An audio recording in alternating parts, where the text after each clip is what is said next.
பிரபல யூடியூபரும் அரசியல் விமர்சகருமான சவுக்கு சங்கர் அவரோட குடும்பத்தில் தற்போது ஒரு மிக மோசமான பேரதிர்ச்சியான செய்தி வெளியாயிருக்குது. விழுப்புரம் மாவட்டம் மரக்காணம் அருகே நடந்த இச்சம்பவம் சோசியல் மீடியாவில் பரபரப்பையும் பெரும் சோகத்தையுமே ஏற்படுத்தி இருக்கு.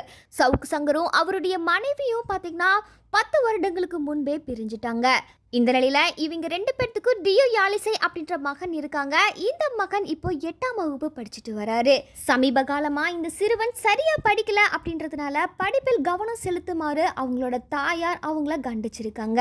இதனால கடுமையான மன உளைச்சலுக்கு ஆளான இந்த சிறுவன் இப்போ திடீர்னு இந்த விபரீத முடிவை எடுத்திருக்கிறதா சொல்லப்பட்டு வருது. ஏற்கனவே கடந்த ஏப்ரல் மாதம் தான் சவுக்கு சங்கரின் அவருடைய தாயார் உடல்நல குறைவால காலமானாங்க.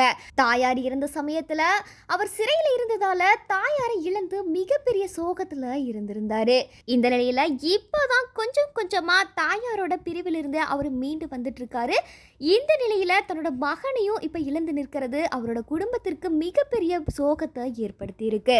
சவுக்கு சங்கருடைய மகன் இந்த விபரீத முடிவை எடுக்க என்ன காரணம் அப்படின்னு சொல்லிட்டு போலீஸ் அவங்க விசாரணையுமே பண்ணிட்டு வராங்க. இந்த நிலையில விழுப்புரம் மாவட்டத்தில் நடந்த இந்த ஒரு சம்பவம் சோசியல் மீடியால பெரும் சோகத்தையுமே ஏற்படுத்தி இருக்கு.